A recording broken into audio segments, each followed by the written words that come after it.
Papa Dudut. Hindi lahat ng tao ay nabibigyan ng pribilehiyo upang maging madali ang pag-abot ng kanilang mga pangarap sa buhay. Mayroong iilan kabilang nakoroon na kailangang doblehin ang sipag at tiyaga, dugo at pawis upang umani ng pagtatagumpay. Kaya nga hindi sapat na marunong lang tayong sumuntok para matalo natin ang mga hadlang sa katuparan ng ating mga pangarap. Bagkus, dapat ay marunong din tayong pumadyak.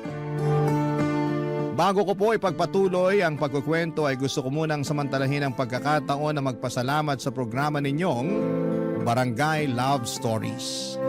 Marami-rami na rin akong napakinggang storya ninyo online na nakaka-inspire. Lalong-lalo na nga kapag ang tema ay tungkol sa pamilya at pangarap. Nakaka-relate ako doon kaya naman nag-decide akong magbahagi na rin ng sarili kong kwento, Papa Dudut. Tawagin niyo na lamang po ako sa pangalang Lawrence.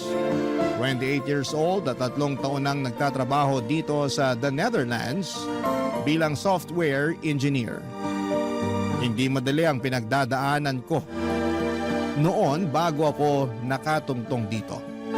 Kaya nga masasabi ko na biggest success and achievement ko talaga ang makapag-ibang bansa at matulungan ang pamilya ko sa Pilipinas.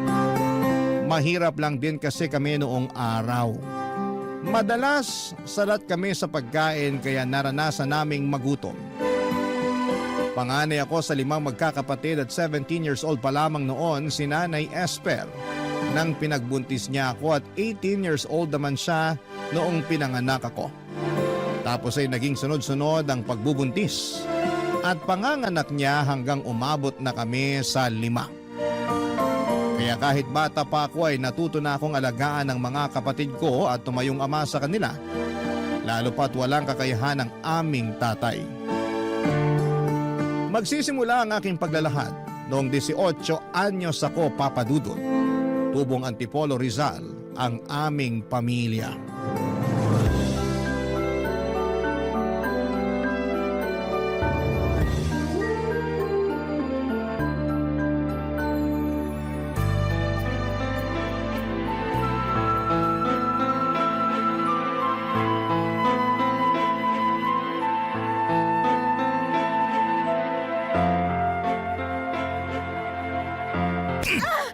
Yan ang dapat sa'yo, babae ka! Bakit ka ba nananampal, Lando? Tatanong ko pa talaga, ha? Isa ang kulit-kulit mo! Nakakatulig na yung bunganga mo! Tinatanong lang naman kita kung nasaan ang sahod mo, nananakit ka na kagad dyan. Di ba sinabi ko na ang wala? Paano wala sahod mo kahapon? Sa walang natira, magagawa mo! Paano walang natira? Saan napunta yung sinahod mo? Kainis naman to! Daming tanong! Malamang magtanong ako.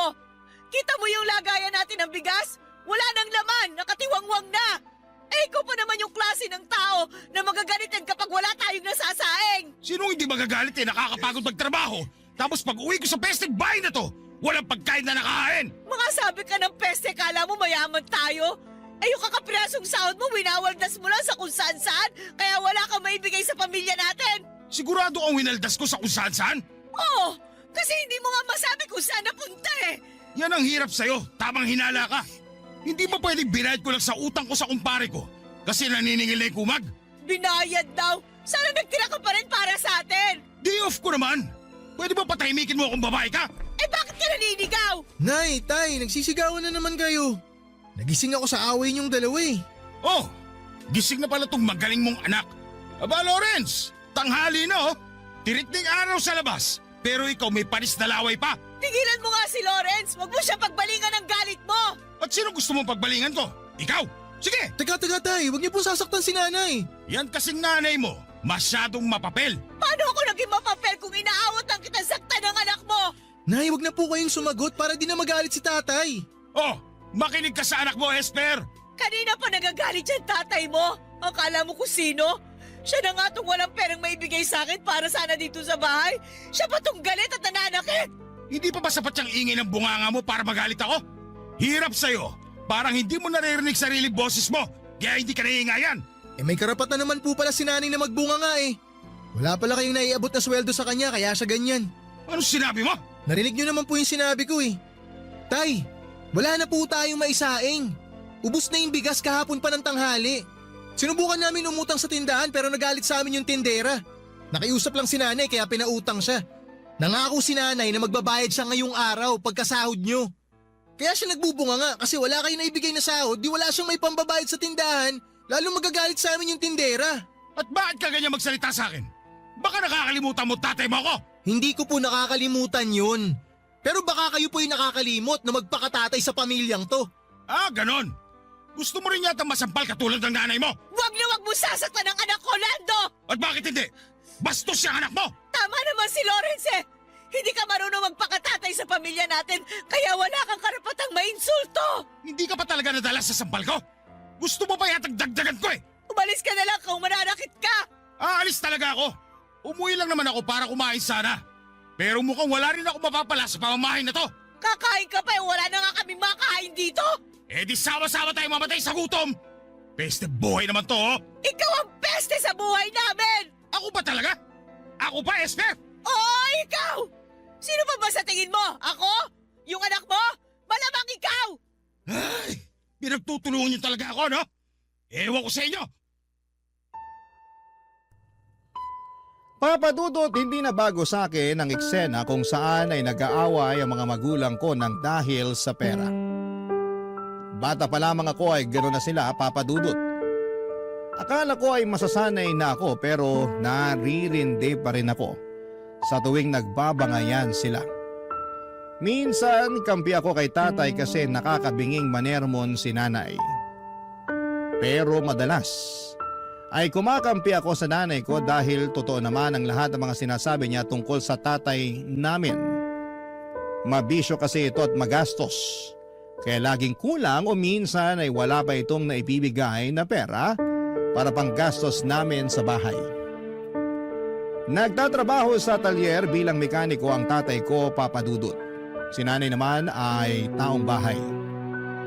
Gustuhin man niyang tumulong kay tatay sa pagtatrabaho ay hindi na siya magkanda o gaga sa pag-aasikaso sa aming magkakapatid. Noong lumaki na kami ay tumanggap ng labahin si nanay para naman may pinagkakakitaan siya.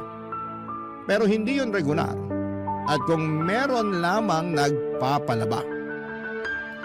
Sinamahan na rin niya ng pamamalantya or pagkaplantsa para may dagdag kita. May mga pagkakataon na kapag nagagalit si nanay sa amin ay lagi niyang bukang bibig na sana'y hindi na lamang niya kami pinanganak. Aaminin ko sa inyo, papadudot, na nagtatampo ako nung bata ako kapag napapakinggan ko yon sa kanya. Pero habang tumatanda ako, na-realize ko na biktima lang din ng sitwasyon ng nanay namin. 9 na taon ang tanda sa kanya ni tatay at bata pa rin siya noong nagbuntis at nanganak. At pinilit magpakananay sa amin. Simula noon ay sinisi ko na si tatay kung bakit dinamay niya kami sa pagiging miserable ng buhay niya. Ayaw kasi ng mga magulang ni nanay at ayaw nila kay tatay dahil wala raw itong direksyon sa buhay at kontento na lamang sa pagiging mekaniko. Habang hindi naman masama yung trabaho niya, iba pa rin kapag may pangarap ka para sa pamilya mo. Kaya nga noong nabuntis si nanay, tinakwil siya ng mga magulang niya kaya sumama na lamang siya kay tatay at nagpakalayo-layo. Minsan bago ako matulog sa gabi ay hiniling ko na kung pwedeng maulit ang nakaraan. Sana hindi na lang nagkakilala sina nanay at tatay kahit na ibig sabihin noon ay hindi na kami pinanganak. Mahal na mahal ko si nanay dahil kapag hindi naman siya galit sa amin at sa sitwasyon ng buhay namin, ay pinaparamdam naman niya na mahalaga kami sa kanya. Lagi niyang sinasabi sa amin, papadudot, na kami raw ang kayamanan niya sa buhay. Kaya nga masakit sa akin kapag nakikita ko siyang umiiyak. Kahit patago ng dahil kay tatay, papadudot.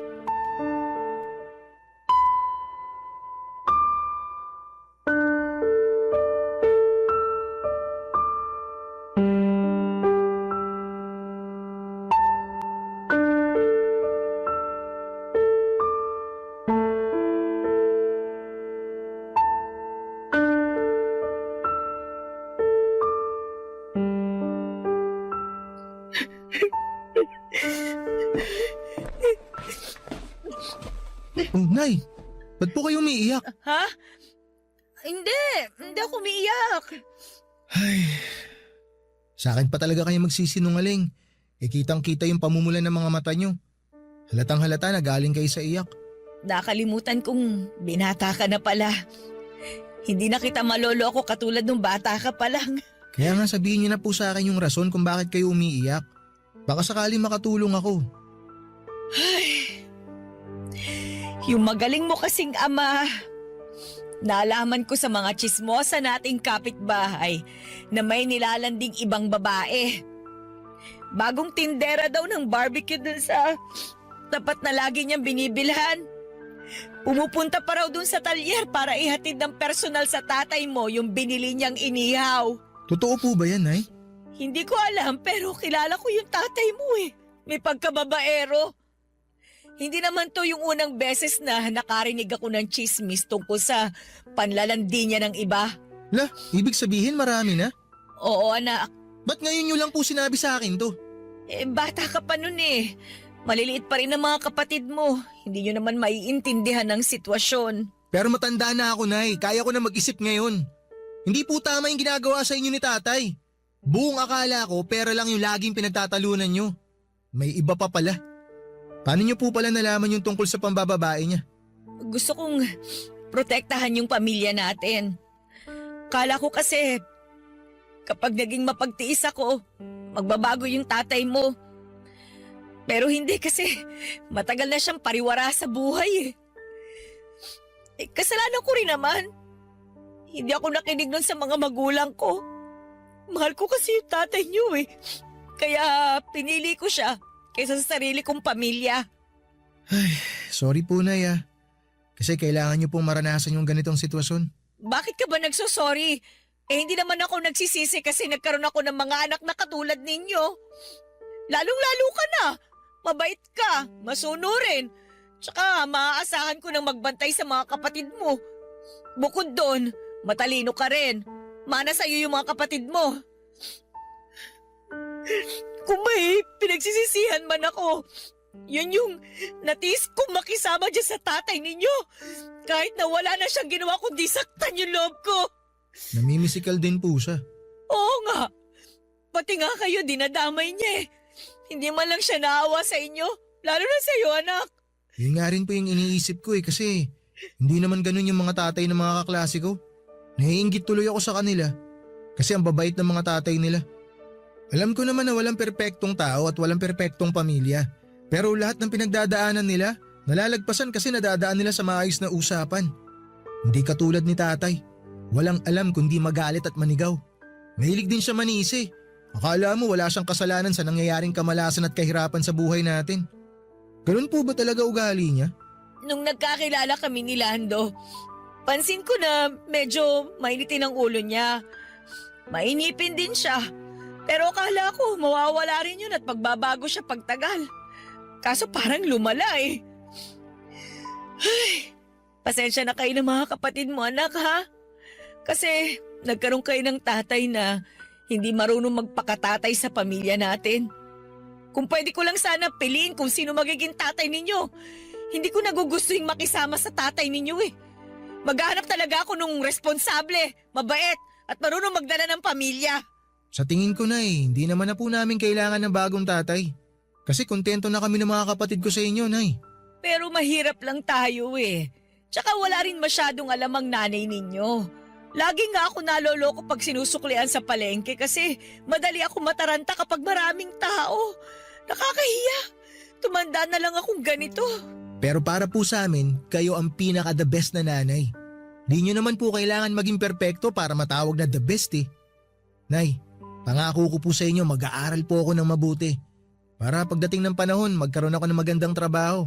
Tsaka pag nagkaroon na ako ng magandang trabaho, tutulungan ko kayo na iahon yung pamilya natin sa kahirapan. Gagawin ko po yun, Nay, kahit wala si tatay. Hindi po namin kailangan si tatay para magkaroon ng inspirasyon. Kayo lang po, Nay. Sapat na sa amin yun. Papadudot kung gaano ko kamahal ang nanay ko. Kabaligtaran naman noon ang nararamdaman ko sa tatay ko. Galit ako sa kanya dahil hindi na nga siya mabuting ehemplo sa aming magkakapatid. Lagi pa niyang sinasaktan si nanay.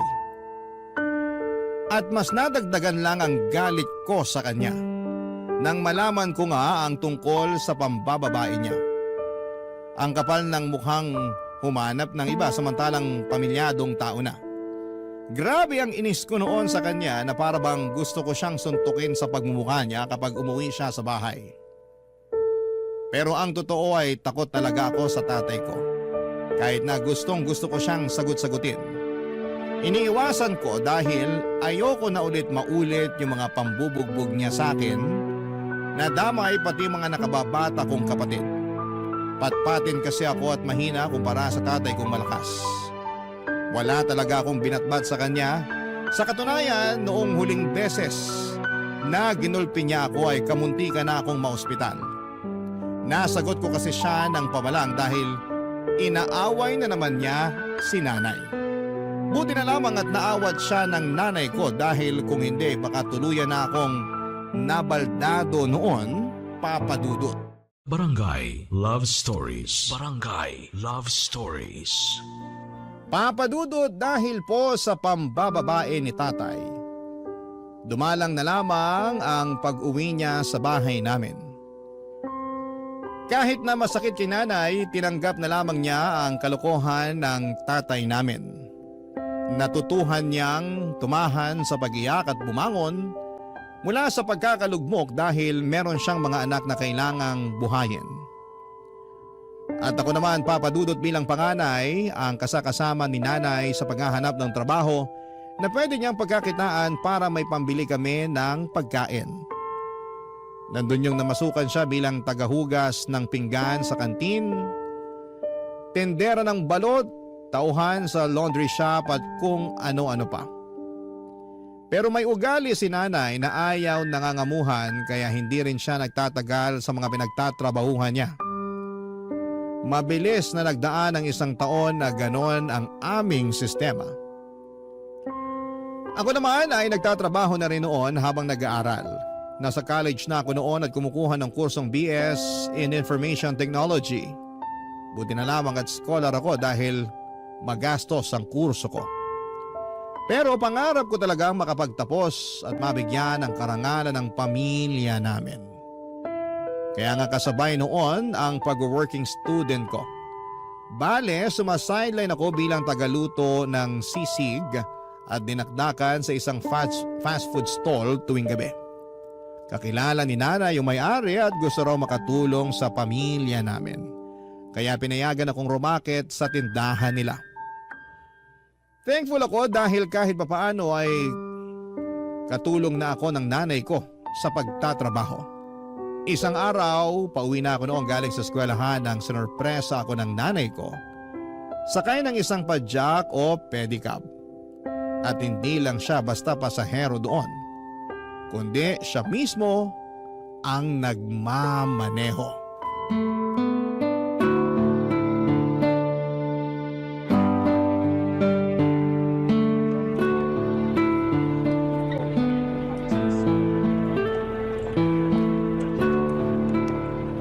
Nay, ito na po yung fishball nyo. Salamat, nak. Kain muna tayo. Gutom na ako eh. Sige Nay, kain lang kayo. Astig talaga nitong pedicab. Kanino pala to, Nay? Sa akin. Sa inyo? Oo. Binenta sa akin ni Mang Nicanor. Nakatambak lang kasi sa garahe nila eh. Binili ko na. Ayos pa naman. Naisip ko, gagamitin ko sa pamamasada. Magpe-pedicab driver po kayo? Oo, eh bakit naman hindi? Kaya ko yun. Kaso di ba panlalaking trabaho yun? Baka mahirapan kayo, Nay. At bakit naman ako mahihirapan? Eh pipidan lang naman ako. Tingnan mo, nakarating nga ako rito sa eskwelahan mo para sunduin ka't ibida sa'yo tong pedicab na binili ko. Ang ganda, no? Opo, maganda nga po. Tingnan mo, nak. Oh, nilagyan ko ng picture nyo ng mga kapatid mo.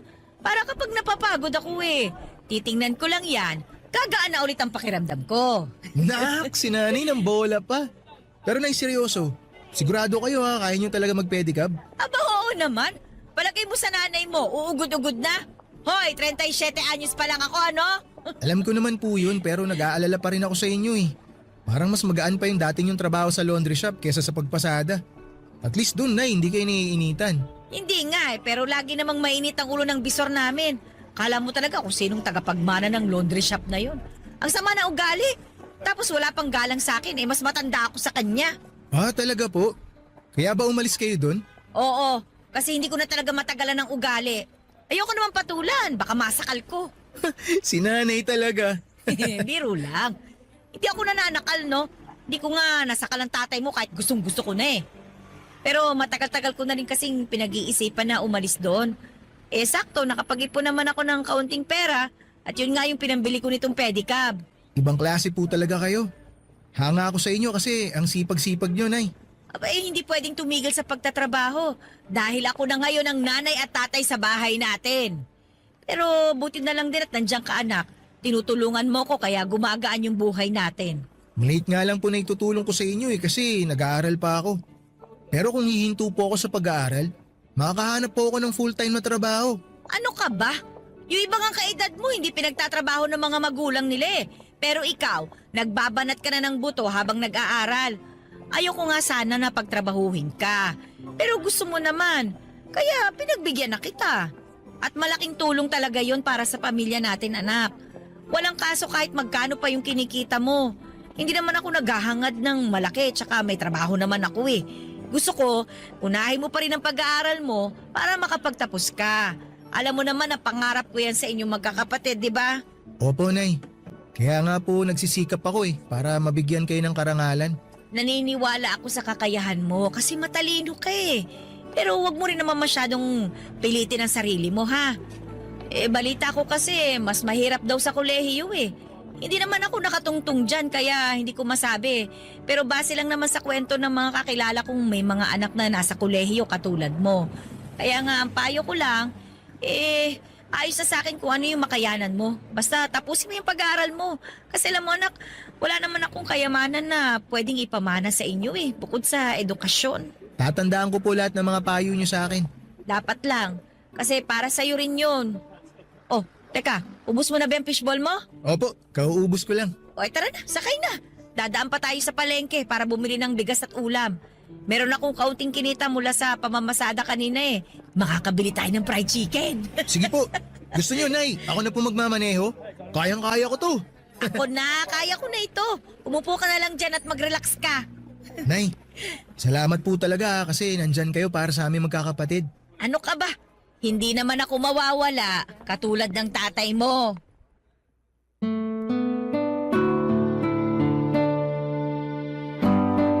Papa Dudut, hindi ako mahihiyang sabihin na proud akong pedicab driver ang nanay ko. Kasi nakikita kong kaya naman niya kahit na babae siya at masaya siya sa trabahong na pili niyang pasukin.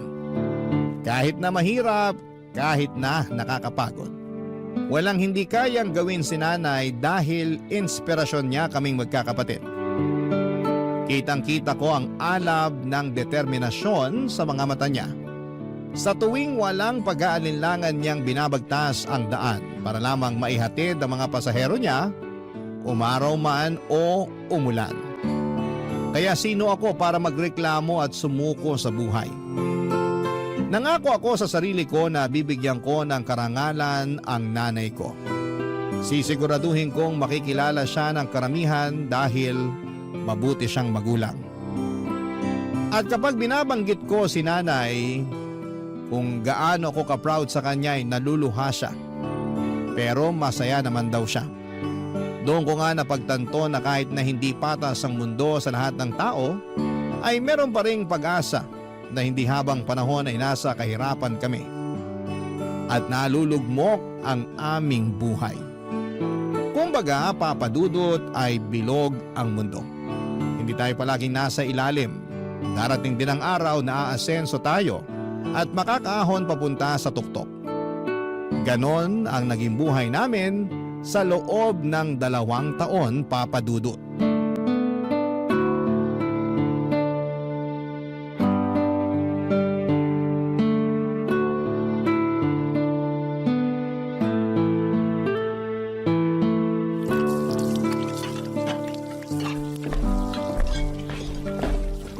Nay, ako na po maghuhugas ng pinggan. Ako na anak. galing ka pang trabaho eh. Baka mapasma ka. Kayo rin naman, galing pa kayo sa pamamasada. Ano naman? Pa ako naman ang pumipidal, hindi naman itong kamay ko. Si nanay nakuha pa magbiro eh. Ay, totoo naman, di ba? Sige na, matulog ka na doon. May pasok ka pa bukas. Mamaya na po, di pa ako inaantok. Kwentuhan po muna tayo habang binabalatan tong mangga na dala nyo. Habot po ako ng kutsilyo, Nay. O, ito anak. Salamat po. Ano bang gusto mong pagkwentuhan? Kumusta po kayo sa trabaho nyo, Nay? Sa pamamasada?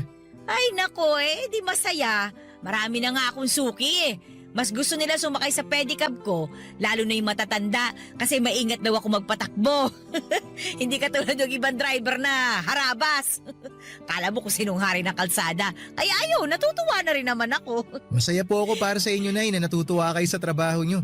Pero hindi po ba dapat na lagi po talaga kayong maingat? Kasi kapag... Esker! Teka, Esker, buksan mo ang tayo pinto! na. Ako na po magbubukas ng pinto, Nay. Sandali, baka kung anong gawin niya sa'yo. O, Tay, ano pong ginagawa nyo rito? Oh, yung magaling ko palang anak to. Sagutin nyo yung tanong ko, anong sabing ginagawa nyo rito? Ano ba pakialam mo? Kakausapin ko nanay mo. Tumabi ka nga dyan sa daanan. Parang harang ka. Aray! Esker! Ano bang kailangan mo, Lando? Nabalitaan ko, nagpapadya ka na raw ah. O ano naman ngayon sa'yo? Aba, porke kumikita ka na ng sarili mong pera, niyayabangan mo na ako? Hindi kita niyayabangan. Tsaka bakit ka ba nandito? At bakit hindi? Masama na bang umuwi sa sarili ko pamamahay? 3 taon kang hindi umuwi sa bahay na to kasi pinili mo yung babae mo. Tapos magtatanong ka kung masama bang umuwi ka rito? Paano ko sabihin kung oo? Hindi ko akalain na tumapang-tapangan na rin sa 3 taon na wala ako rito ah. Dati-rati takot na takot ka sa akin eh. Hindi na ako takot sa'yo ngayon. Naranasan na namin na pabayaan mo. Nabuhay naman kami nang wala ka. Tapos babalik ka? Para ano? Makisama sa amin? Para manggulo? Kahit ano pa yung dahilan mo, hindi ka na welcome sa pamamahay na to. Wala kang karapatan na paalisin ako rito. Kasi tatay niyo pa rin ako. Wala na kaming tatay. Matagal na kayong patay para sa amin. Anong sinabi mo? Baka gusto mo makatikin na suto ko. Sige, subukan mo. Akala mo yata hindi ako gaganti sa'yo eh. Aba, matapa ka na nga talaga. Lando! Loris, tumigil nga kayo! Tuturuan ko lang ng leksyon to anak mo. Napakahayop mo talaga, Lando! Ang kapal na mukha mo, saktan ng anak ko! Masyado kasi siyang pakilamero. Sira ulo ka pala eh! Pumunta ka lang talaga dito para manggulo! Umalis ka na! Matapang ka na rin ha. Huli ka rito para masakal kita. Bitiwan mo si nanay! Bitiwan mo ako! Hindi ako Hindi mo makailan. bibitiwan si nanay? Hindi ka pa rin kasi nagbabago. Bitiwan mo! Masyado ko pa rin madaldal. Bitiwan mo yung hawak mong kutsilyo! Kasi sumusobra na itong taong to eh! Huwag mo akong subukan dahil kayang-kaya kita saktan! Kaya umalis ka na dito sa bahay namin! Kapal na mukha mo magpakita dito! Ayan na. Binitiwan ko na nanay mo. Bitiwan mo na rin ako, Chilo anak. Baka madulas ka, maisaksak mo sa akin yan. Pagkatapos mo kaming iwan, babalik ka na lang ng ganon? Kapal na mukha mo! Kampun ka ng demonyo! Tapos mananakit ka pa at manggugulo dito? Mabuti pa umalis ka na! Bumalik ka doon sa pinanggalingan mo! Umalis ka na, Lando! Ayaw ka na naming makita at makasama ng mga anak mo! Hoy! Bibilang ako ng 3! Dapat nakalabas ka na ng pinto ng bahay na to! Di ako nagbibiro sa'yo, sasaktan talaga kita! 1! 2! Ito na nga lalabas na. Mga linti kayo. Magsama-sama kayo sa impernong lugar na to. Dahil pa sinasabi! Malis ka na!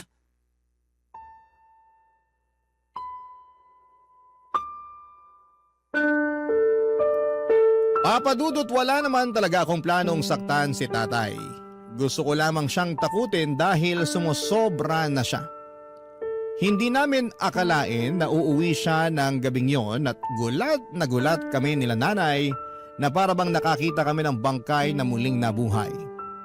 Pero ang mas lalong nagpatindig ng aming mga balahibo ay ang kakapalan ng mukha ng tatay namin na umuwing nakakainom. Wala sa katinuan at manggulo.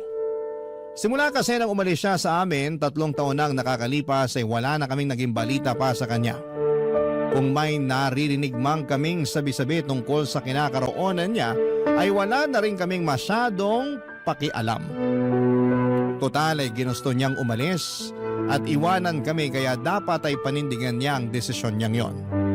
Kaya nga ng gabing yon matapos kong sumabog sa galit sa tatay ko, ay tuluyan na niyang iniwan ang bahay namin. Kahit papaano ay nalungkot pa rin ako kasi baka yun na nga ang huling pagkikita namin. Umiyak din si nanay at ang mga kapatid ko na nagising sa komosyon, pero kinabukasan ay nag-decide kami na kailangan pa rin naming magpatuloy sa buhay. Kumbaga isasanayin na lang ulit namin ang sarili namin na hindi kasama si tatay. Ang mahalaga, Papa Dudut, magkakasama kami nila nanay at ng mga kapatid ko. Para sa akin, para sa amin, yun na ang pinaka mahalaga. Barangay Love Stories. Barangay Love Stories. Papadudot, nabalitaan din pala namin na tumira si tatay sa kabilang barangay lang kasama yung babaeng pinalit niya kay nanay. Sa katunayan ay may mga anak na sila at bumalik siya sa pagtatrabaho sa talyer.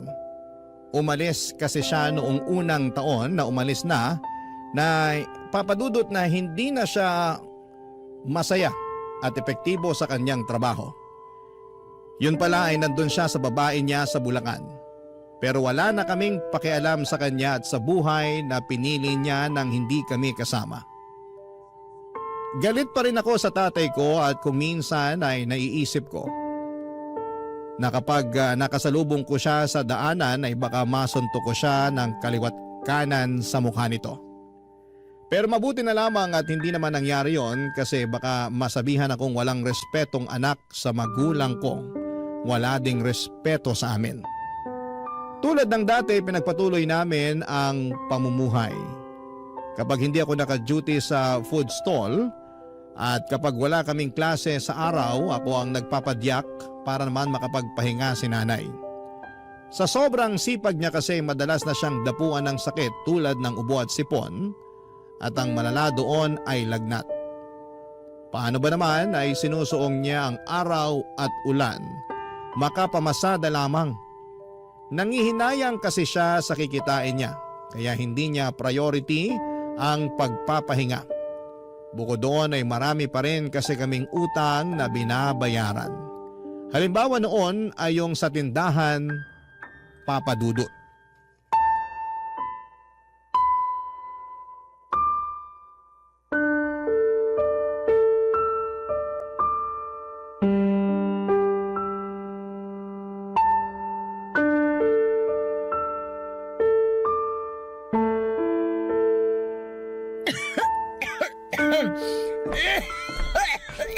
Nay, ito na po yung gamot nyo. Inumin nyo na po muna. Salamat, Lawrence. Nay, inuulit ko parang awa nyo na magpahinga na muna kayo.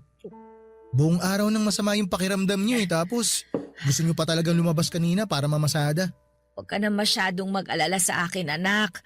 Ayoko lang talagang magpahinga kasi sayang yung kikitain ko eh.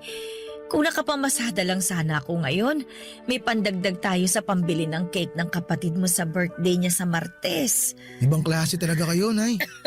May sakit na nga po kayo, kami pa rin talaga ang iniisip nyo. Eh, syempre naman. Sino pa bang iisipin ko eh? Kayo yung mga anak ko. Tsaka, nangako ako sa kapatid mo na bibilang ko siya ng cake. Yung may paborito niyang, yung cartoon character ba yun? Ako na pong bahala sa cake ng kapatid ko. Huwag nyo nang isipin yun. Ang tutukan nyo, yung pagpapagaling nyo. Sige anak. Salamat talaga kasi lagi mo kong sinasalo. Sinasalo po saan? Sa mga pagkukulang ko sa pamilya natin.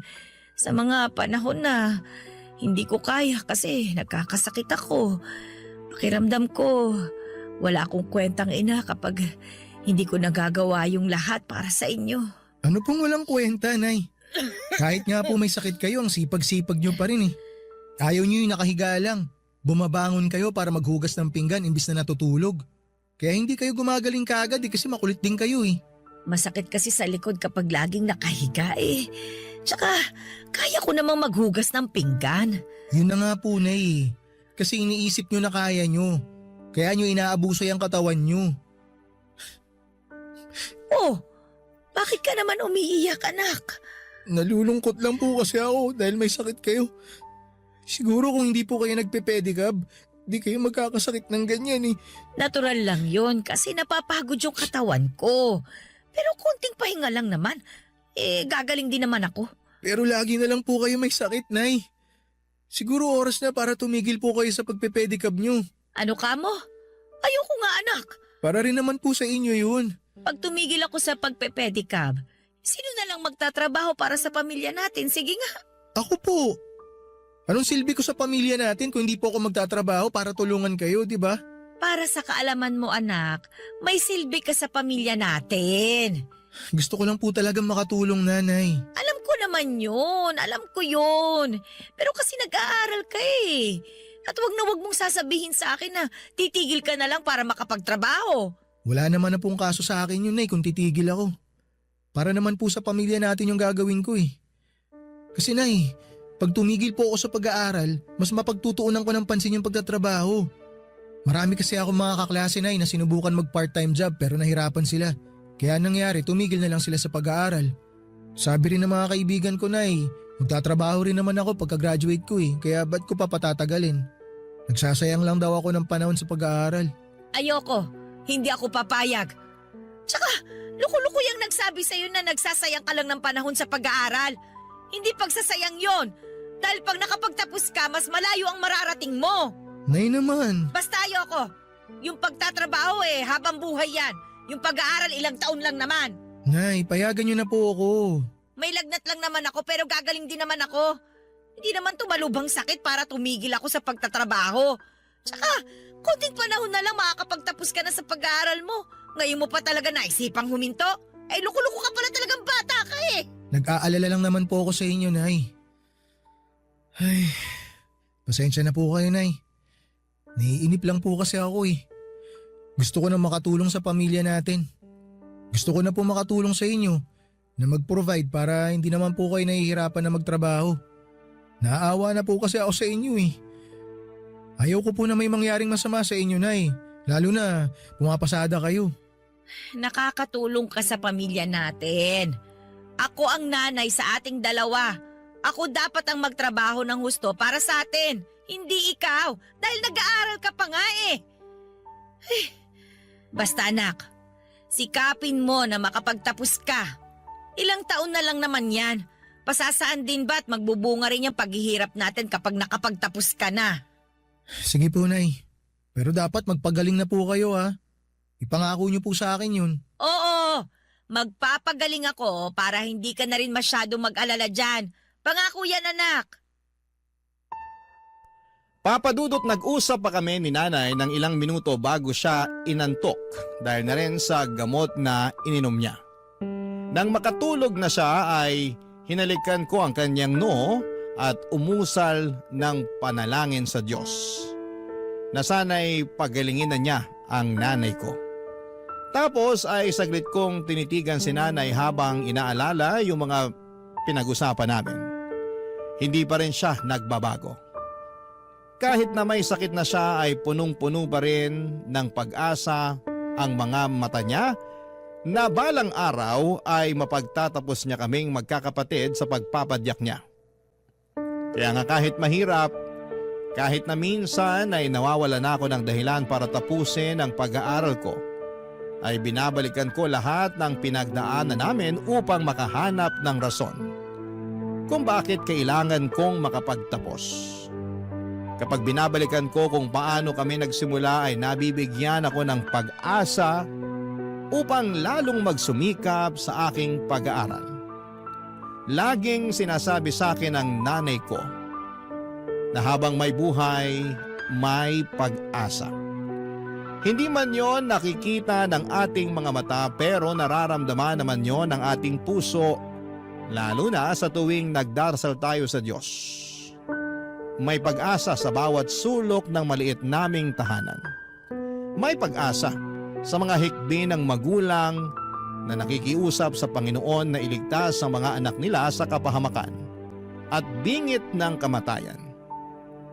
May pag-asa sa bawat pagsisikap ng isang tao na merong pangarap na gustong tuparin pagdating ng panahon.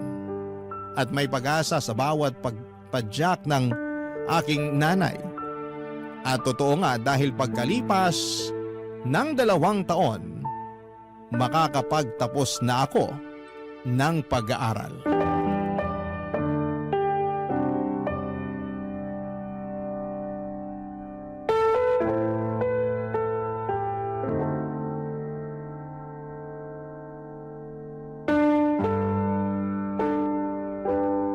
Congratulations, anak! Ay, naku! Masayang-masaya ako kasi nakagraduate ka na! Sa wakas, natupad na yung matagal ko ng pangarap para sa'yo. Yung makapagtapos ng pag-aaral. Naku, anak, pinagmamalaki talaga kita! Hindi ko po matutupad lahat to, Nay, kung hindi po dahil sa inyo. Kaya ipinagmamalaki ko rin po kayo. Ano ka ba naman? Wala naman ako masyadong ginawa. Ikaw pa rin yung nag-aral at nagpakahirap na tapusin yung kurso mo. Ikaw lang talaga yun, anak. Ako wala talagang kaalam-alam dyan. Pero Nay, kayo po at ang mga kapatid ko ang inspirasyon ko para tapusin ko talaga yung pag-aaral ko. Natatandaan ko nga po yung usapan natin, Nay, na gusto ko na sanang sukuan yung pag-aaral ko. Kasi nakikita ko na nahihirapan tayo.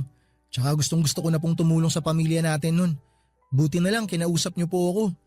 Kinumbinsi niyo po ako na ipagpatuloy yung pag-aaral ko. Hindi ko po makakalimutan yung sinabi niyo sa akin na yung pagtatrabaho, habang buhay naman natin gagawin yun. Pero yung pag-aaral, ilang taon lang naman. Kaya tiyagain ko na. Yun po talaga yung mga tumatakbo sa isip ko habang ipinagpapatuloy ko yung pag-aaral ko, Nay. Kita niyo naman po ngayon, graduate na ako. Hindi po talaga matutupad lahat ng to nang hindi dahil sa inyo, Nay. Kaya maraming salamat po talaga. Ano ka ba naman? Walang anuman yun, anak. Siyempre, nanay mo ko eh. Responsibilidad kong suportahan ka. Lalong-lalo na dyan sa pag-aaral mo. Alam mo kung tutuusin, maliit na bagay lang naman yung ginawa ko eh. Nagtrabaho lang naman ako ng mabuti. At nangarap ka sabay mo na balang araw makapagtatapos ka. Para na rin siyempre, mas malayo yung marating mo sa buhay. Kaya wala yun, anak. Sabi ko nga po sa inyo kanina, Nay, na pamilya natin ang naging inspirasyon ko para makapagtapos ako. Mas nagkaroon po talaga ako ng dahilan para tapusin yung pag-aaral ko dahil pangarap ko na mabigyan kayo ng magandang buhay. Pero marami ka pang pagdadaanan. Hindi porket nakapagtapos ka na ng pag-aaral, itapos na rin ang lahat. Doon pa lang magsisimula, anak.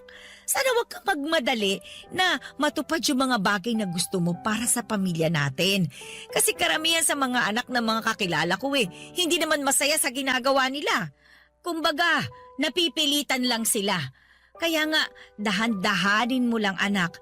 Huwag kang magmamadali. Opo, Nay. Tatandaan ko po yung mga sinabi niyo. Ganyan nga. Pakiramdam ko tuloy ako yung gumraduate eh. Ewan ko ba, talagang proud lang ako sa'yo, anak. Proud na proud din po ako sa inyo, Nay. Kaya alay ko po sa inyo tong graduation ko na to. Ay, salamat. Naku, may ibibida na ako sa mga kasamahan ko sa pamamasada. Sa wakas, may anak na akong napatapos sa kolehiyo. Kayo rin po, lagi ko kayong binibida sa mga kaklase ko. Ay, talaga? Anong sinasabi mo sa kanila? Lagi kong sinasabi sa kanila na yung nanay ko, masipag na pedicab driver. O ano naman ang sabi nila? Siyempre natutuwa sila, Nay. Humahanga sila sa'yo. Kasi alam nila na hindi madali yung trabaho nyo. Pero kinakaya nyo para mabuhay kami magkakapatid. Doon palpak si tatay, yung buhayin yung pamilya natin. Lalo na nung iwan niya tayo para sumama dun sa babae niya. Ay, nako. Naisip ko lang, kung di lang siguro nagloko yung tatay mo, sana dalawa kami ngayon na nagse-celebrate ng graduation mo. Dalawa kami ngayon na proud sa'yo. Naisip ko rin po yan, Nay, pero hindi ko na lang masyadong pinagtutuunan ng pansin. Pero alam niyo, Nay, pag binabalikan ko yung mga kasalanan niya sa atin, nagpapasalamat ako. Kasi hindi na natin siya kasama ngayon. Wala na tayong problema, wala na tayong konsumisyon. Ako rin naman. Lalo na tapos na yung mahabang panahon ng pagpapakatanga ko dyan sa tatay mo at pakikisama sa kanya kahit na lagi niya akong pinahahalik sa kamao niya. Ay, tsaka mas mahal ko kayo ng mga kapatid mo at mas mahalaga kayo sa akin kesa sa kanya. Sino ba siya? Ako pa bang magpapakahirap sa kanya? Ako magdudusa? Doon na lang siya sa babae niya. Basta pangako ko po sa inyo, Nay, ito na po ang magiging simula ng pag-asenso natin. Gagawin ko po lahat para maiahon tayo sa hirap. Basta anak, huwag kang magmamadali sa pag-asenso. Kasi hindi naman yan instant na pwede mong makuha agad-agad eh. Lahat ng bagay sa mundo, pinaghihirapan yan at pinagtitiisan. Katulad niyang pag-aaral mo. Ay pinaghirapan mo yan at pinagtiisan. Kaya nagtagumpay ka. Ano, naiintindihan mo ba? Opo, Nay. Mabuti naman. Ay, Nay, teka. Meron pa pala akong isang sorpresa. Ano ba yan, anak? Ito po, sulat. Sulat? Ay sige, akin na. Basahin niyo, Nay. Cum laude? Cum laude ka, anak? Naku naman, ang galing-galing talaga ng anak ko. Mana-mana lang po yan, Nay. Nagmana po ako sa inyo eh. Papa Dudut, proud akong nakapagtapos bilang cum laude at inalay ko ang tagumpay ko na yon sa pinakamamahal kong nanay.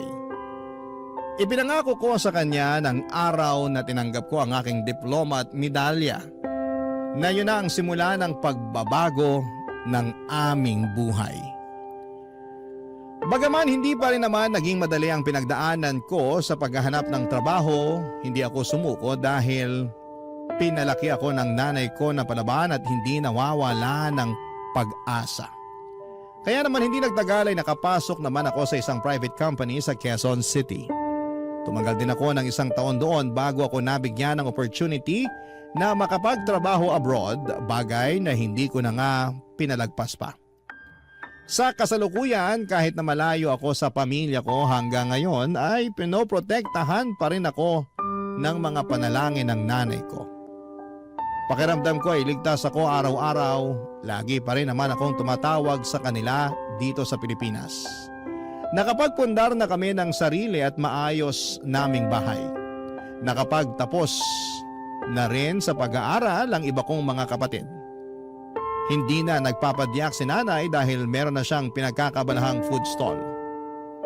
Kung tatanungin ninyo ako kung may balita ako sa tatay namin ay meron kasi nalaman namin na nagkaroon siya ng malubhang sakit sa baga. Tapos walang-wala rin sila ng kinakasama niya. Kaya may nakapagsabi sa akin na lagi raw siyang nakasilip sa dati naming bahay. Naawa naman ako sa sitwasyon niya kaya ako na yung nakipag-communicate sa kanya. Humingi siya ng tawad sa akin noong nagkausap kami sa tawag. Pinatawad ko na rin naman siya kasi ayokong habang buhay magtanim ng galit sa kanya. Nangako rin ako na tutulungan ko siyang magpagamot sa sakit niya. Kaya lang po papadudot nitong nakaraang buwan, noong August 2024 ay tuluyan na rin pong pumanaw ang tatay ko. Hanggang dito na lamang po ang sulat ko, Papa Dudut, at maraming salamat sakaling mapili po ninyong i-air sa programa ninyong Barangay Love Stories. Sana po ay kinapulutan po ito ng aral at inspirasyon ng mga kabarangay natin, and God bless and more power sa Barangay LS 97.1. Ang inyong forever kapuso at kabarangay, Lawrence. Dear Papa Dudut, magandang tanghali po sa inyo, magandang tanghali rin sa lahat ng nakikinig sa inyong programang Barangay Love Stories. And happy Valentine's Day po sa lahat. Ako po si Thaddeus, 25 years old at isang freelance graphic designer. Hindi katulad ng mga normal na binata ay hindi po ako buo. Literal ito dahil pinanganak po akong walang kamay sa kanang bahagi ng aking braso. Hindi ko alam kung ano ang ginawa ng nanay ko, kung kaya ako nagkaroon ng depekto, pero pagkalabas ko pa lamang ng mundong ito, unang segundo pa lamang ng buhay ko ay meron na akong kapansanan. Hindi ko alam kung bakit ako yung nabigyan ng ganong klaseng birth defect. Parang napaka-unfair lang kung iisipin. Dahil wala pa naman akong ginagawang mali para mabigyan ng ganong kaagang problema. Hindi pa man ako nakapagsisimula ay may disadvantage na agad ako sa buhay na siyang dinala ko hanggang sa pagtanda ko. Papadudot, 5 kaming magkakapatid at ako ang bunso. Hindi mayaman ang pamilya namin. Tendera ng isda sa palengke ang nanay kong si Selma, samantalang kargador naman ang tatay ko. Kahit ganoon ang buhay namin ay napupunan naman ng mga magulang namin ang mga pangangailangan namin sa pang-araw-araw. Maliban doon ay punong-puno rin kami ng pagmamahal mula sa magulang. Sa kabila ng kapansanan ko ay sinigurado ng mga magulang ko na hindi sila magkukulang sa pagmamahal at pag-aalaga sa akin. Hindi nila pinaramdam na may mali sa katawan ko. Itinuring nila akong normal katulad ng mga kapatid ko. At isa yon sa mga bagay na ipinagpasalamat ko Hanggang ngayon, Papa Dudut.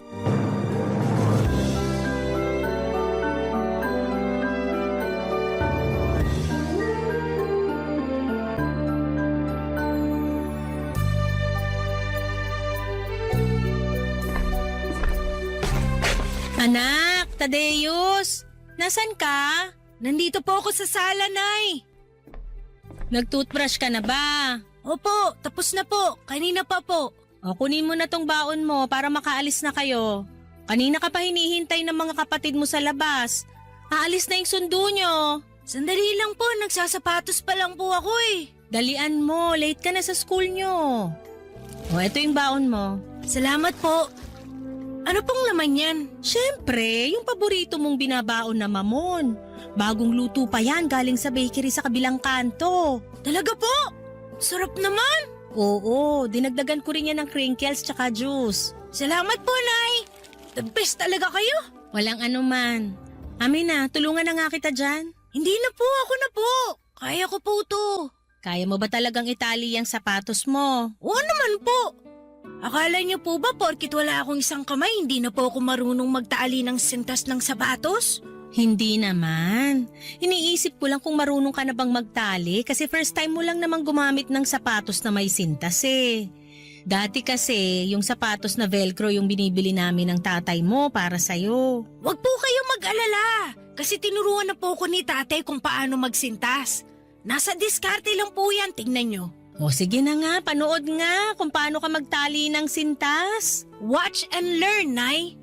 Una, pagbuhulin mo muna, tapos gamit yung isang paa, apakan mo yung isang sintas para mahigpitan yung pagkakabuhol. Tapos ito po, tingnan nyo, kahit isang kamay lang kaya ko tong gawing bunny ears. Bunny ears? Opo, yun ang sabi ni tatay. Dapat daw po magmukhang tenga ng rabbit tong sintas kapag naitali na ng maayos. Ah, oo nga naman. O yan po, tapos na. Wow, galing naman ng anak ko. Siyempre, madiskarte po ako eh. O yung kabila naman. Sandali lang po, relax. Eto na po, itatali ko na po. Habang tinatali mo yan, matanong kita, kamusta naman sa school nyo? Sa school? Maayos naman po, masaya. Wala ka bang mga kaklase na nangaasar sa'yo dahil sa kamay mo? Wala po. Mababait yung mga classmate ko. Hindi po nila ako binubuli. Mabuti naman kung ganon. Nag-aalala lang kasi ko sa'yo kasi baka hindi namin alam binubuli ka na pala sa eskwelahan nyo. Marami po akong kaibigan sa school, Nay. Kapag may nang bully sa akin, ipaglalaban nila ako. Tsaka lagi naman po kaming sinasabihan ng teacher namin na hindi maganda ang bully ng classmate. Oo, hindi talaga maganda yung bagay na yun. Kaya ikaw, wag mo ring gagawin yon. Oo naman po. Hindi naman po ako bully eh. Ayan po, tapos na. Ready na ako. O halika na, naghihintay na yung tricycle na maghahatid sa inyo. Nga pala, Nay, card day po namin bukas. Sabi ni Ma'am, kailangan niyo raw po mag-attend para sa PTA meeting. Sige, anong oras ba? Hindi ko pa po alam eh. Itatanong ko po muna kay Ma'am. O sige, ako na lang makikipag-meeting para sa'yo. Tapos yung tatay mo naman ang pupunta sa kapatid mo. Sige po, alis na po ako, Nay. Teka, nasan yung kiss ko? Ay, oo nga po pala. Ikaw ha, bata-bata mo pa nagiging makakalimutin ka na. Hindi naman po, nagmamadali lang. Ito po yung kiss ko. Bye-bye, Nay! Bye-bye, mag-ingat kayo. Pagkatapos ng klase, uwi agad ha. Sabay ka na lang sa mga kapatid mo sa pag-uwi. Baka hindi kayo masundo ng tatay mo ngayon. Sige po! Ubusin mo yung baon mo, ha? Opo, Nay! Love you! I love you po!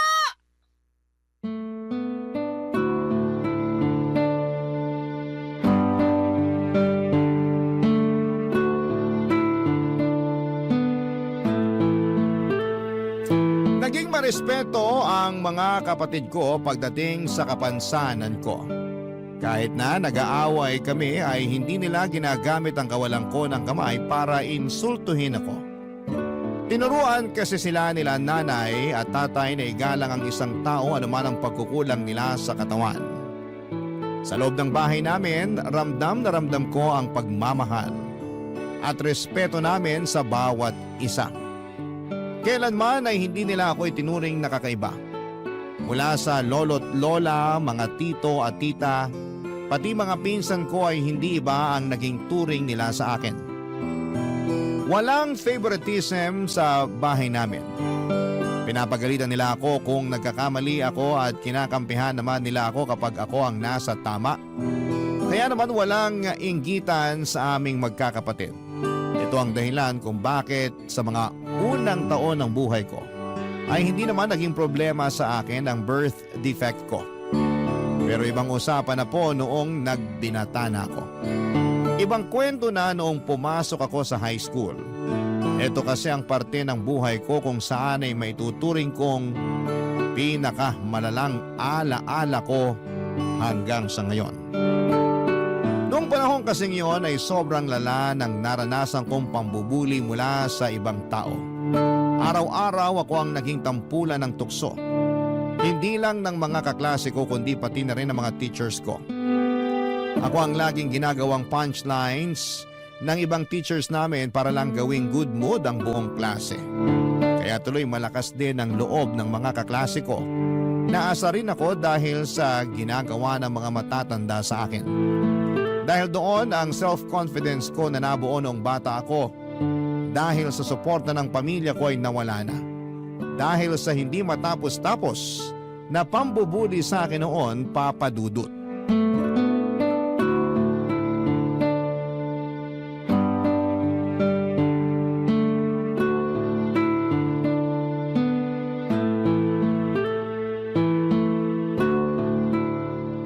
Nay, hindi nyo na po kailangan maghanda ng baon ko. Sa labas na lang po ako bibili ng pagkain. Hindi. Magbaon ka para makatipid tayo. Ang dami ko na pong bit-bit eh. Hindi ko na po kayang hawakan yan. Nung bata ka, gustong-gusto mong pinaghahanda kita ng baon mo. Ngayon ayaw mo na? Nay, hindi na po kasi ako bata. Para sa akin, bata ka pa rin. Kahit 30 ka na o 50, bunso pa rin ang tingin ko sa'yo. Hindi na magbabago yon. Ay, sige na nga po. Hintayin ko na yung baon ko. Nangungonsensya kayo eh. Tumala ba? Opo. Mabilis lang to. Tsaka mamaya pa naman yung klase mo, di ba? Ba't ka ba nagmamadali? May dadaanan pa po kasi ako. Bibili ako ng bond paper para sa research namin. Ah, ganun ba? Nay, nakita niyo po ba yung hoodie ko? Anong hoodie ba? Yung puti? Ang dami mo kasing hoodie eh. Yung dilaw po na may black na lining. Nasa sofa yata. Bakit ka mag-hoodie? Ang init-init kaya. Yun po uso ngayon eh. Kayong mga kabataan talaga kung ano-ano ang sinusuot. Tirik na tirik ang araw pero naka-hoodie. Mas lalo ka lang aasim niyan kasi pagpapawisan ka. Hayaan niyo na po. Sayang naman yung mga hoodie ko kung hindi ko gagamitin. Kung bakit kasi ang hilig mo sa hoodie. Mas maganda yung ipakita mo yung mukha mo. Sayang lang ang itsura mo kapag lagi kang nakatalukbong. Mas confident po kasi ako pag nakasuot ako ng hoodie. Bakit naman? Para pwede ko pong itago yung mukha ko kapag pinagtitinginan ako ng mga tao. Isa pa kapag naka-hoodie ako, madali lang itago tong kapansanan ko. Anak, hindi mo dapat ikahiya yung kapansanan mo kasi hindi mo naman kasalanan na naging ganyan ka eh. Binigay yan sa'yo ng Diyos kasi alam niyang kaya mong dalhin kung ano man ang meron ka. Wala nga siyang binigay na kamay sa akin eh. Ikaw talaga. Kaya naman pala ang hilig-hilig mong mamili ng hoodie. Sa loob ng 1 linggo, ilang hoodie ang nasusuot mo? Para po iba kada araw yung suot ko. Kaya palang dami kong labahin eh.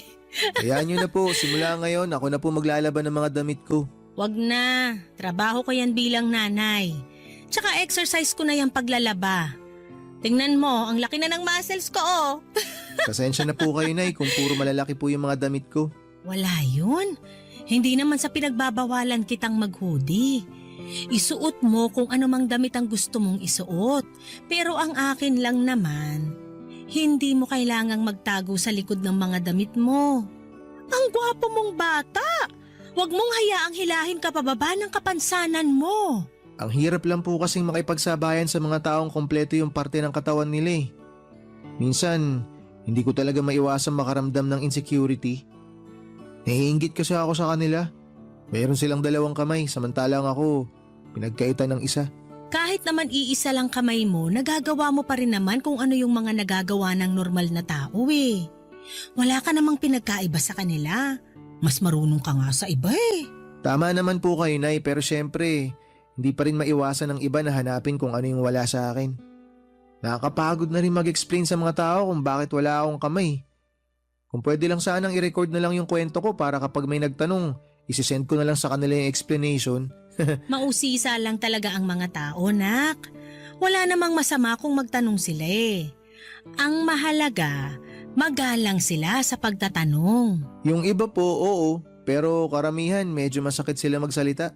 Sila yung mga taong dapat mong iwasan. Mas maganda na yung lumayo ka sa mga taong walang matinong bunganga para iwas gulo na rin. Yun na nga po yung ginagawa ko kaya ako naka-hoodie. Niiwasan ko na lang lahat para maging tahimik ang buhay ko. Ay, sige na, kunin mo na tong baon mo. Yung hoodie mo nandun sa sala, sa may sofa. Salamat po. Mauna na ako, Nay. Sige, mag-ingat ka. Uwi agad pagkatapos ng klase ha. Huwag nang maglakwatsa. Opo. Madali lang para sa ibang tao na sabihin or sabihan ako na huwag na lang pansinin ang mga taong ginagawa kong katatawanan. Maging confident na lamang daw ako sa kung ano ang meron ako at huwag ko raw ikakahiya ang mga pagkukulang ko. Pero hindi kasi nila nararanasan ang mga bagay na pinagdadaanan ko sa araw-araw. Kaya hindi nila alam kung ano ang pakiramdam ng taong may kakulangan. Tuwing naglalakad ako sa kalsada o di kaya ay nakasakay sa jeep, maraming tao ang nakatitig sa akin, Papa Dudut. Tinitignan nila ako dahil sa may kung anong kakaiba sa akin dahil sa nawawala kong kamay. Wala man silang sinasabi ay alam kong dalawa lang ang iniisip nila. Either naaawa sila sa akin o kaya't nagtataka kung bakit wala akong kamay. Kapag pinagtitinginan ako ng mga tao ay mas lalo akong nanliliit, Papa Dudut. Para akong display sa museum na inaaral ng bawat taong nakakasalubong ko. Naging mahiyain ako dahil sa kapansanan ko at simula noon. Hanggat maaari ay umiiwas ako sa mga matataong lugar. Mas gusto ko na lamang mapag-isa kesa makita ang mga mapanghusgang pagmumukha ng mga tao sa paligid ko. Kung pambubuli ang pangunahing kong problema nung nag-aaral pa lamang ako, sa pagtanda ko ay mas lumala pa ang mga suliranin ko sa buhay. Nahirapan akong maghanap ng pag-ibig dahil alam kong hindi ako perpekto. Papa Dudut, napakahirap pong makipagtunggali sa mga kalalakihan na mas buo at mas mataas ang confidence. Kaya naman di na ako umasa noon na may babae pang magkakagusto sa akin ng mga panahong yon, Papa Dudut. Barangay Love Stories. Barangay Love Stories. Out of place. Yan ang pakiramdam ko noong bata pa lamang ako. Feeling ko ay hindi ako parte ng mundong ito dahil sa kapansanan ko. Pagkatapos ko ng college ay nahirapan ako makahanap ng trabaho dahil sa kawalan ko ng kamay. Sabi nila, magiging pabigat lamang ako sa trabaho dahil hindi ako kumpleto lalo na sa mga trabahong nangangailangan ng labor. Para kumita kahit nakapagtapos naman ay wala akong ibang choice kundi ang kunin kung ano ang available. Wala akong permanenteng trabaho noon, Papa Dudut, at para kumita ay kung ano-ano ang mga trabahong kaya kong tanggapin. Kahit maliit ang sweldo ay kinakagat ko. Maliban sa pahirapang makahanap ng trabaho, isa rin po sa mga nahirapan ako ay ang paghahanap ng pag-ibig. Siyempre tao lang din naman ako. Ang puso, may puso rin ako na marunong umibig, pero dahil sa kakulangan ko, ay natatakot akong lumapit sa mga babae at makipagkilala dahil alam kong sa huli ay tatanggihan nila ang isang katulad ko. May mga kababaihan din naman akong natitipuhan noon pero hanggang sa malayong tingin na lamang ako dahil nahiya ako makipagkaibigan sa kanila. Pero May isang babae ako noong sobrang nagustuhan na lakas loob kong niligawan, Papa Dudut. Sa kasamaang palad ay nireject niya ako. Masakit ma-reject. Pero ang mas masakit pa dito ay noong sinampal niya. Sinampal niya ako ng katotohanan.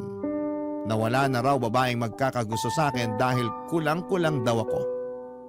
Wala daw bababa sa level ko.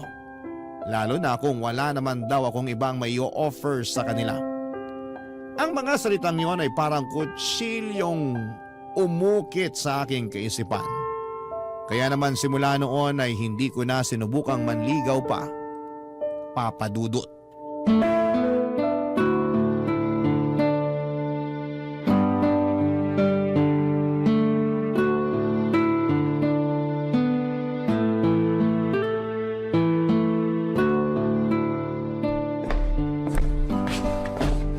O anak, ang aga mo yatang nagising ngayon ha. Hindi po ako makatulog kagabi. Nung may narinig na akong potpot ng pandesal, bumangon na ako para magkape. Heto po, Nay, pandesal. Salamat. Sakto sa kape. Naku, sayang, ubos na po yung palaman. Gusto niyo po ipagluto ko kayo ng itlog? Hindi, wag na. Salamat. Isasawsaw ko na lang to sa kape ko. Dito ka na lang para may makakwentuhan ako. Sige po. Kamusta naman ang buhay-buhay? Buhay? Kung in general, sakto lang naman po. Kaya naman. Pero kung tatanungin niyo po ako ngayon kung kumusta ako at the moment, medyo mabigat ang buhay, Nay. Bakit naman mabigat? Ang hirap po maghanap ng trabaho eh. Lalo na kung palagi kang dinidiscriminate. Minsan pasado naman ako sa requirements na hinahanap nila pero dahil nga wala akong isang kamay, hindi nila ako kinukuha sa trabaho. Grabe naman yung mga yon. Hindi ka man lang binigyan ng chance. Wala po akong magawa, Nay. Liability kasi ang tingin nila sa akin eh. Mabigat kasi parang nakaka-pressure po sa part ko. Sina kuya at ate may trabaho na tapos ako nakapagtapos nga pero wala namang permanenteng trabaho. Huwag kang ma-pressure. Wala namang nangyayaring kompetisyon eh. Tsaka hindi ka naman namin minamadaling maghanap ng trabaho. Alam naman namin na hindi ganun kadaling maghanap ng trabaho ngayon. Gusto ko lang po sana kasing makabawi sa inyo, Nay, para naman may saysay yung pinag-aralan ko. Gusto kong may kapalit yung sinakripisyo nyo sa akin ni tatay. Makita ka pa lang namin na nakapagtapos, na healthy, na masaya, bayad na sa amin yung mga sakripisyong yon. Huwag mo i-pressure ang sarili mo, anak. Nakakahiya lang po kasi. Asus, anong ikahihiya mo? Huwag kang mahiya. Lagi ka na lang nahihiya. Tularan mo ko, makapalang muka. Alam mo kung anong makakatulong sa'yo dyan sa nararamdaman mo? Ano po? Girlfriend. Sinanay naman eh. Hindi, totoo nga. Malaki ang tulong ng girlfriend sa buhay. Siya ang magbibigay ng saya sa'yo lalo na ngayon sa edad mong to. Girlfriend ang kailangan mo para mabawasan yung bigat na nararamdaman mo. Nay, kaibigan nga, hirap na ako magkaroon. Girlfriend pa kaya? Bakit naman? Wala ka bang natitipuhang babae ngayon? Meron naman po. O yun naman pala eh. Anong problema? Hindi ka ba marunong manligaw? Hindi naman po sa hindi ako marunong manligaw. Ayoko lang pong manligaw. Ha? Bakit naman? Natatakot po ako ma-reject eh. Natatakot ako na baka hindi nila ako magustuhan. Parte yan ng ligawan. Hindi naman lahat ng tao magkakagusto sa'yo eh. Kaya ka manliligaw para malaman kung sino yung taong may gusto sa'yo. Sa itsura ko pong to, walang magkakagusto sa akin. Walang magtatangkang magmahal sa akin. Bakit mo naman pinapangunahan yung desisyon ng mga tao sa paligid mo? Hindi mo naman alam kung ano iniisip nila. Kahit naman po hindi nila sabihin, alam ko naman na hindi nila ako magugustuhan. Alam mo ba, nung pinanganak kita? Ganyan din mag-isip yung nurse, katulad sa'yo. Katulad ko po? Paano, Nay? Nung nagising ako, binigay ka sa akin ng nurse na katulong ng doktor na nagpaanak sa akin para padedehin. Hindi ko pa alam noon na may kulang sa'yo. Saka ko na lang nalaman nung inexplain na sa akin nung nurse lahat. Tapos, ano po nangyari? Bago pa man ako makapag-react, inunahan na niya ako. Ang sabi niya sa akin, Iuuwi mo tong batang to. Mamahalin mo siya katulad ng pagmamahal mo sa iba mo pang anak. Ituturing mo siya ng normal. Sinabi niya po yun sa inyo? Oo, nagulat nga ako eh. Ano pong sinagot niyo? Sabi ko, oo naman. Mamahalin kita kahit pa wala kang muka kasi anak kita. Wala akong pakialam kahit may kulang pa sa'yo, kaya wag niya akong pangunahan. Ayun, nagsorry siya sa akin. May ilang ina daw kasi na hindi kayang tanggapin yung anak nila porke pinanganak silang hindi normal. Kaya ikaw, wag mong pangunahan yung mga iniisip ng ibang tao kasi iba-iba tayo. Hindi lahat ng tao masama. May mga tao ring malawak ang pangunawa. Lagi mong itatakyan sa isip mo. At katulad nga ng sinabi ko ay madali lang ang magbigay ng advice. Pero para sa taong nakakatanggap nito ay mahirap sumunod sa mga sinasabi ng taong wala naman sa iyong kinakakatayuan. Anumang advice ang ibigay nila sa akin ay walang nakatulong para maibalik ang dati kong confidence sa katawan. Noong nagka-pandemic, isa yon sa mga bagay na nakapagbigay ng opportunity sa buhay ko. Hindi ko kailangang lumabas. Hindi ko kailangang makipag-interact sa mga tao. Ang pananatili ko sa bahay noon ang nagsilbing pagkakataon para sa akin para pag-aralan ang tungkol sa graphic designing. Kailangan ko kasi noong maghanap ng mapagkakakitaan online dahil hindi ka pwedeng magtrabaho sa labas noong pandemic maliban na lamang kung frontliner ka. Tinuruan ko ang sarili ko sa pagiging graphic designer. Kasabay noon ay nagkaroon ako ng babaeng kaibigan online.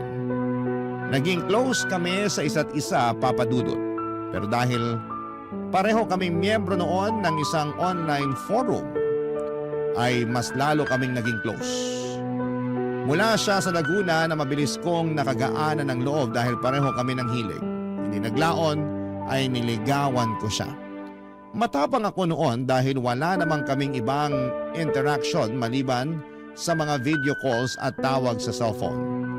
Naging kami ng ilang buwan at nagpatuloy ito hanggang sa natapos ang lockdown. Pagkatapos ng pandemic, nag-decide kaming magkita. Nagulat siya noong malaman niyang nawawala ang kanang kamay ko. Naging maayos naman ang pagtanggap niya sa katotohanan yon. Pero nung nagkahiwalay kami ay hindi na niya ako nireplyan pa sa mga tawag ko. Ginost niya ako, Papa Dudut. Ilang heartbreaks pa na katulad noon ang nangyari sa akin. Hanggang sa isang araw ay bigla na lamang dumating ang isang babaeng hindi ko alam na siya na palang bubuo ng buhay ko.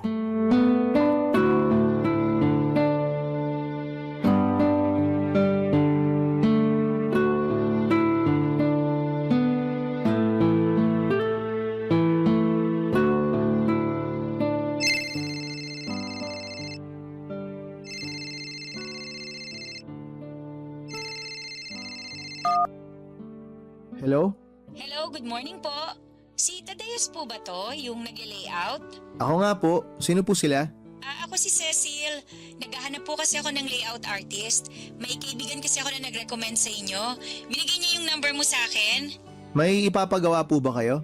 Meron sana eh. Gumagawa ka ba ng school paper? School paper? Oo, yung parang diary siya pero para sa school. Hindi kasi ako marunong mag-layout eh. Kaya naghahanap sana ako ng makakatulong sa akin. Gumagawa ka ba nun? Nakagawa na ako dati ng newsletter para sa isang company. Parang parehas din naman yun, di ba? Oo, ganun na ganun yung gagawin mo. Patulong naman po ako. Kaya po ba? Kaya naman, basta layouting lang ang gagawin ko. Ilang pages po ba? 20 pages lang po. May deadline po kayo? 3 to 4 weeks bago siya ipasa. Marami ka bang ginagawa ngayon? May isang tarp lang po akong kailangan tapusin. Mabilis lang naman yun. May habol ba natin kung sakali? Kaya naman po, basta wala akong ibang gagawin. Paano po ba yung layout na gusto nyong masunod? Hindi ko kasi siya ma-explain sa tawag eh. Pero may ibibigay naman ako sa yung sample from previous issues. Mas maganda siguro kung magkita na lang tayo. Pwede nyo rin naman pong i-email sa akin kung sakali para ma-check ko na. Oo, sige. Mas maganda pa nga. Pero remind ko lang po kayo na layout lang po yung gagawin ko ha. Hindi po ako magsusulat ng articles na ilalagay sa school paper. Oo, ako nang bahala sa articles. Nasulat na yung iba, itatype na lang. Pati yung mga picture na gagamitin ko, ako na magbibigay nun. Sige po, paki-email nyo na lang po lahat para ma-check ko. Hindi ba mas maganda kung magkita na lang tayo ng personal para ma-explain ko sa inyo ng maayos yung dapat na gawin? Medyo complicated to kasi Sige po kung yun ang gusto nyo. Mas mabuti yun kasi parang isang explanation na lang tayo kaysa naman i-email ko pa. Nakakalito yun. Sige ma'am, kayo pong bahala. O text ko na lang sa'yo yung date at saka place. Most probably itong weekend para walang pasok. Okay po ma'am. Sige po, salamat. Bye! Bye po. Sino yun, anak? Bagong kliyente, Nay. Nag-inquire lang kung gumagawa raw po ako ng school paper. Kinuha mo? Opo, sayang naman po kung hindi. Pera din yun. Mukhang nagiging sikat na tong negosyo mo Tingnan mo, kapag hindi ka nagmamadali, darating at darating din yung trabahong para sa'yo. Pero kung hindi pa po nag-pandemic, hindi ako magkakaroon ng oras para aralin tong ganitong klaseng trabaho. Dahil yan sa pagiging pursigido mo sa buhay. Salamat, Nay. Babae ba yung kliyente mong yon? Opo, teacher po yata. Bakit, Nay? Teacher? Wala naman. Baka lang siya na rin pala yung inaantay mo. Inaantay po na ano? Girlfriend! Di ba matagal ka na rin naghahanap ng girlfriend? Sinanay naman eh. Hindi naman po ako naghahanap. Tsaka trabaho lang po to. Walang halong mali siya. Malay mo lang naman. Ang pag-ibig, unpredictable yan. Dumarating na lang kung kailan hindi natin inaasahan. Anong pangalan niya? Cecil po. Pangalan pa lang maganda na, oh. Nay, kliyente ang kailangan ko, hindi girlfriend. At tong si Ma'am Cecil, kliyente ko lang siya. Wala namang masama dun eh. Bahala nga kayo, Nay. Basta ako, kliyente ang hinahanap ko. Oo na, binibiro lang naman kita eh. Halika na, samahan mo ko. Saan po tayo pupunta? Samahan mo ko sa palengke. Baka makahanap tayo doon ng gustong magpagawa ng tarpaulin. Ipapakilala kita sa mga kakilala ko doon. Sige po, magbibihis lang ako. Magsusuot ka na naman ng hoodie. Siyempre naman po. Hindi pa kayo nasanay. Hala, sige dalian mo. Aantay na lang kita sa labas. Sige po. Noong mga panahong yon ay kasi simula ko pa lamang napasukin ang larangan ng graphic designing. May ilang naging kliyente na rin naman ako pero hindi ko inaasahan na magiging in demand ang trabaho kong yon. Pinili ko lang naman ang profesyong yon dahil yon lamang ang trabaho kung saan ay hindi ako nakikita ng mga tao. Sa pamamagitan ng graphic designing ay nakagagawa ako ng mapagkakakitaan habang nasa bahay lamang ako bilang isa naman akong freelance designer. Kahit papaano ay related naman doon ang tinapos ko. Kaya madali lang akong natuto nito. Self-taught ang nangyari, Papa Dudut, at nag-aral lamang ako ng mga video online hanggang sa nakabuo ako ng sarili kong pagkakakilanlan. Nagsimula akong kontratahin ang mga kapitbahay namin at ilang kaibigan sa tulong na rin ng mga kamag-anak ko.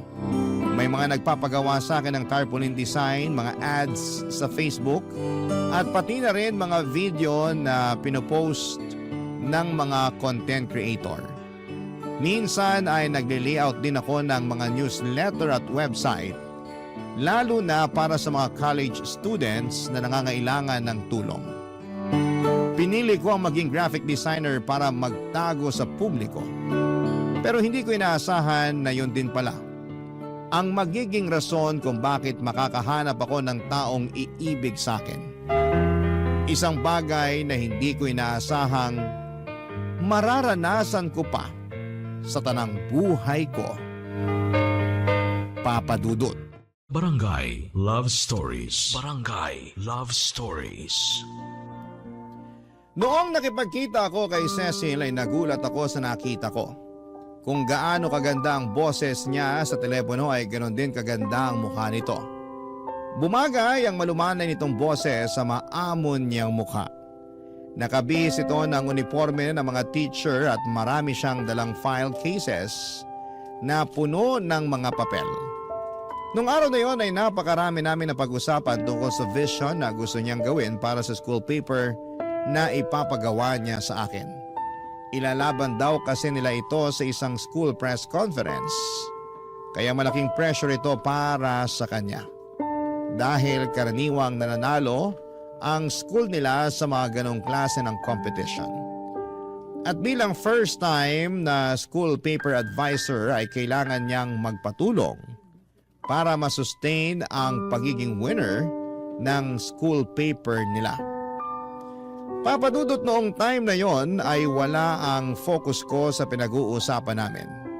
Tango lamang ako ng tango sa lahat ng mga pinagsasasabi niya, pero ang totoong focus ko ay ang nakakabighani nitong ganda.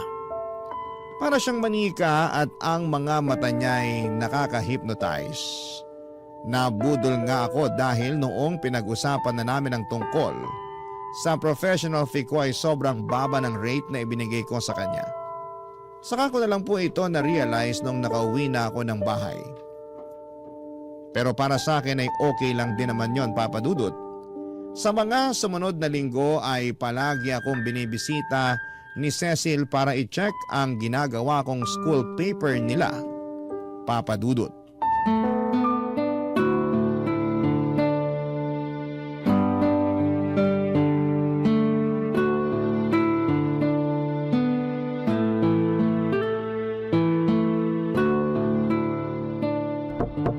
Anak? Anak, nandyan ka ba? Nay, bakit po? Natutulog ka ba?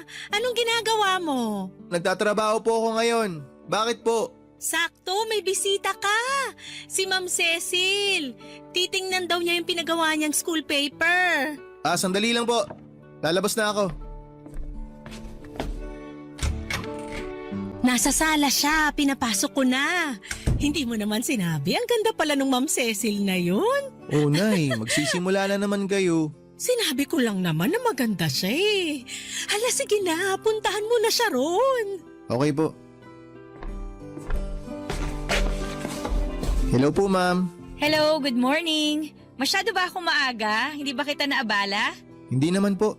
Actually, tinatrabaho ko na yung school paper nyo nung dumating kayo. Eto, nagdala ko ng merienda. Naku, nag-abala pa po kayo. Salamat po. Lagay ko lang po ito dito sa lamesa. Maupo muna kayo, ma'am. Salamat. I-check ko lang sana yung progress ng school paper. Nagtatanong na kasi ng update yung principal namin eh. Heto po, setup ko lang sandali. Pwede nyo pong i-check ngayon, ma'am. Tapos na po ako sa mga balita. Doon na ako sa editorial page. Ang bilis mo naman palang magtrabaho. Nakalimang page ka na kagad. Magdamag ko po yung ginawa. Tsaka yung iba, kinopy-paste ko lang since soft copy naman yung ibang articles nyo. Kaso ma'am, may mga bakante pang page kasi kulang pa po yung mga article. Oo nga, hindi pa tapos yung iba eh. May bagong event pa kasi sa school na gagawin next week. Gagawan pa lang yun ng balita tapos gusto ng principal namin na isama yun sa front page. So babaguhin po ulit natin yung laman ng front page? Oo sana. Wala tayong magagawa eh, utos ng principal. Okay lang po yun, walang problema. Parte po talaga ng trabaho yan, yung maraming adjustments. Kaya nga ako nagpunta rito para mabantayan tong ginagawa mo. Para kung may ipapabago pa, masabi ko kagad. Okay lang ba yon? Okay lang po ma'am. Mas maganda nga po yun para hindi na ako text ng text sa inyo kapag meron akong gustong i-clarify. Sige, wala rin naman akong ginagawa sa bahay eh. Kaya naisip ko na pumunta na lang dito. Baka sakaling may maitulong ako.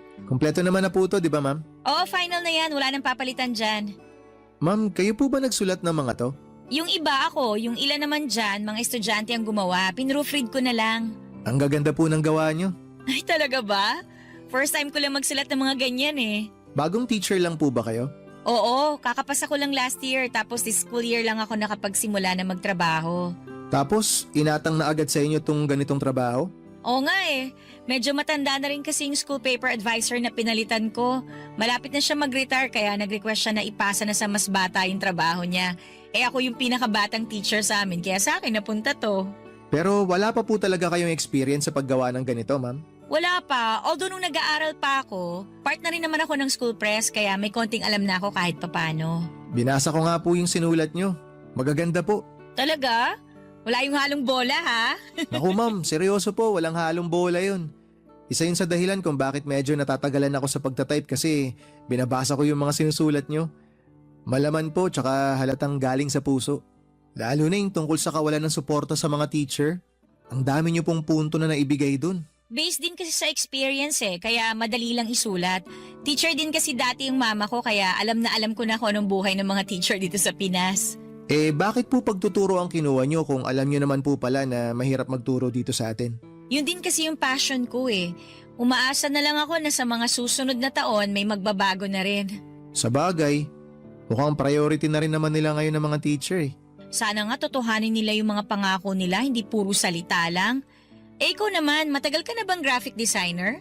Baguhan lang din po ako. Nagsimula ako nung pandemic. Ah, talaga? Opo, hirap po maghanap ng trabaho kaya naisip ko pong kumuha ng mga racket patungkol sa layouting. Nagsimula po ako online hanggang sa nagtuloy-tuloy na. Mabuti naman may magandang naidulot sa'yo yung pandemic. Oo nga po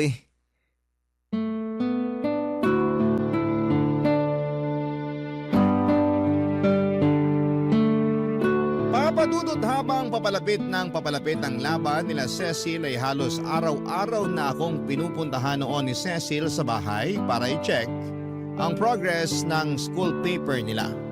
Maya't maya rin kasi ang pagkakaroon nito ng pagbabago at pagdaragdag ng mga additional articles. Kaya palagi rin ako nag-a-adjust sa mga request nito. Papadudod sa mga araw na yon ay hindi ko inaasahan na magiging close kami ni Ma'am Cecil.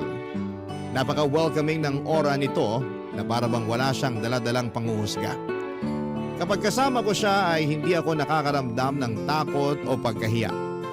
Kalmado lamang ako at dahil doon ay nailalabas ko ang totoong ako. Kapag siya ang kausap ko, siya ang nakakita ng pagiging kengkoy at makulit na personality ko na karaniwang hindi nakikita ng ibang tao. Halos 3 linggo rin ang pinagsamahan namin ni Ma'am hanggang sa natapos ko ang school paper na pinapagawa niya sa akin. Nung araw na yon ay nakaramdam ako ng lungkot dahil ibig sabihin noon ay wala ng Cecil na bibisita pa sa bahay. Hindi na ulit kami magkikita dahil tapos na ang ugnayan naming dalawa. Pero ilang linggo ang lumipas, nagulat na lamang ako nang bigla akong tinawagan ni Cecil. Masaya niyang ibinalita sa akin na nanalo raw ang school paper nila at ilalaban ito sa regional. Ibig sabihin noon ay may chance na magkikita ulit kaming dalawa. Dahil sa sobrang saya ay inimbitahan ako ni Cecil na lumabas para daw i-treat ako ng merienda dahil malaki ang naitulong ko sa kanya, Papadudot.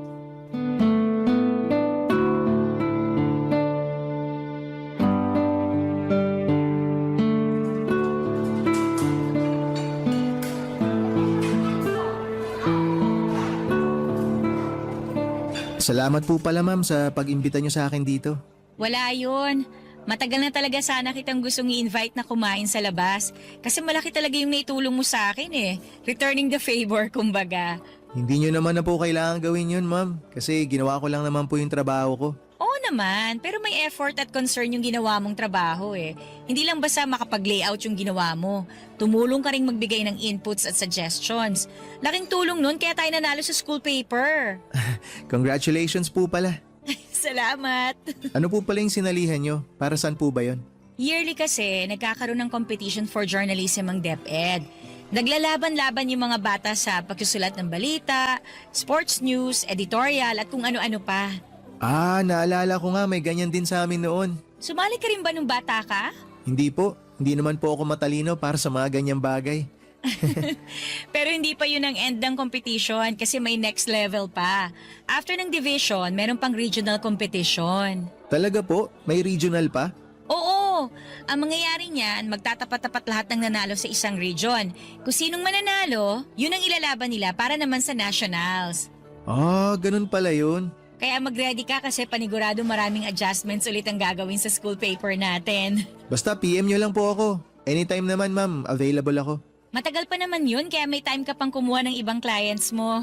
Pati kayo makakapagpahinga na rin siguro sa wakas. Oo, sana. Kaso may bago na namang ipapagawa sa akin.